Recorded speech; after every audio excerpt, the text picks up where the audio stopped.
Well, here's an announcement that nobody saw coming. On the morning of September 19th, 2024, Cedar Point stunned theme park fans everywhere as they announced a brand new roller coaster for the 2025 season.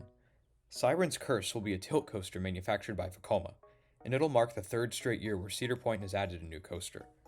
Even though the ride hasn't been constructed yet, it already has an interesting history. And in this video, I'm going to cover everything we know about this project and answer the question of whether or not this was the right fit for the park. Welcome to CLT Coasters. My name is Josh, and this is my full analysis of Siren's Curse.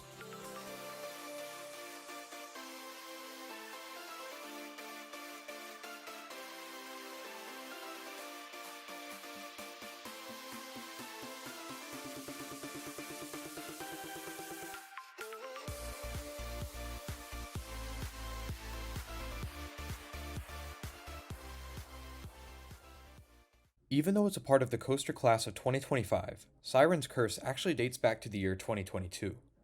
In the first quarter of that year, word got out that Energylandia in Poland was looking to add a next-gen Vekoma tilt coaster as their record-setting 20th roller coaster. It was supposed to be located near the park's Dragon Zone area, right by Zadra. Unfortunately, the park supposedly lost its funding from the European Union, which had initially helped the park to expand so quickly since its debut in 2014. It's unknown if this was the driving factor, but nevertheless, the project was cancelled by the end of 2023. Fast forward to the summer of 2024. Red Coaster Track is spotted over at Six Flags Mexico in Mexico City.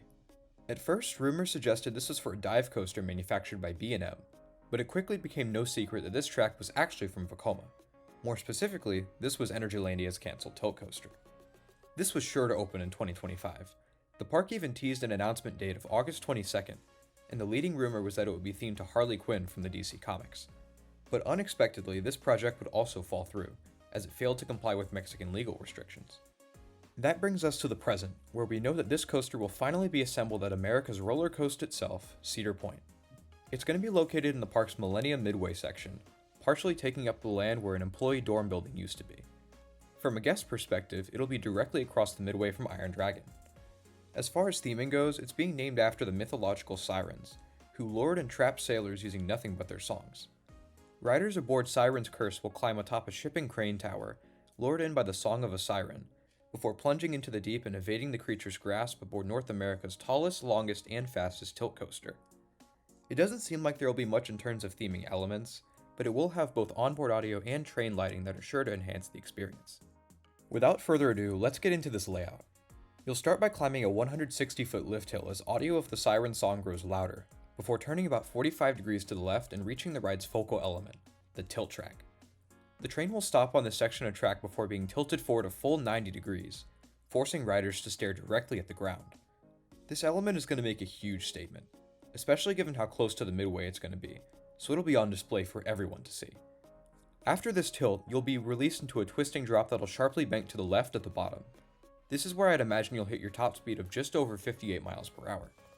From here on out, it's a fast-paced blitz of elements. The drop will be followed by what's basically a non-inverting dive loop. It'll start like a traditional camelback before rapidly twisting right on the descent, and it's sure to have a strong combination of airtime and laterals.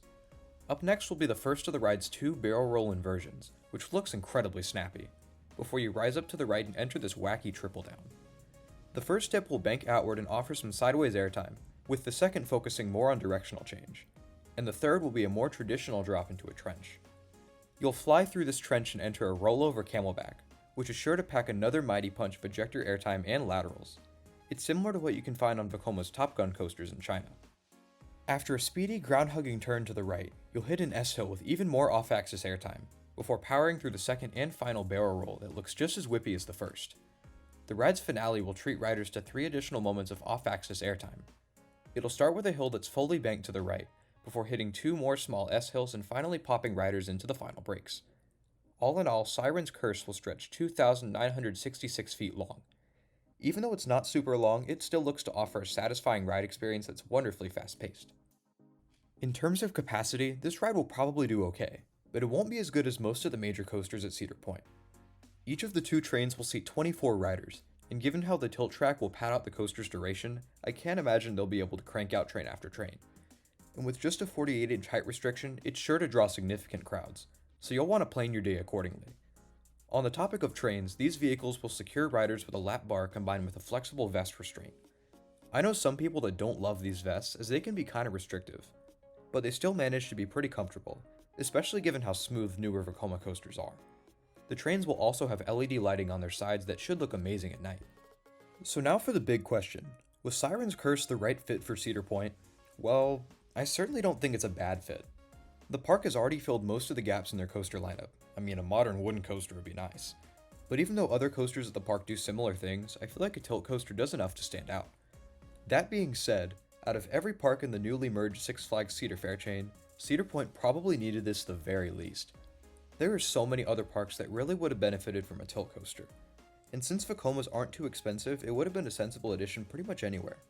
So why is this coaster going to Cedar Point? The answer is very simple. Top Thrill 2. Their new for 2024 edition has been a disaster from the very start. It was open for less than 10 days in its opening year, and months later they still haven't found a solution to its various issues. Cedar Point must have decided that the only way to distract from this PR nightmare was to add yet another new roller coaster.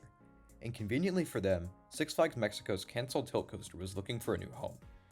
In any other set of circumstances, I think this would have gone to a different park, but I understand why Cedar Point took advantage of the situation. I'm still really excited for this thing to open. It looks awesome, and I hope it'll be ready for my pending visit next summer. If you have anything you want to say about Siren's Curse, leave me a comment down below. If you enjoyed this analysis and want to see more, I'd appreciate it if you gave this video a like and subscribe if you haven't already. And be sure to check out CLT Coasters on Instagram. The link's in the description. Thank you all so much for watching, and I hope you have a fantastic day. Take care, everybody.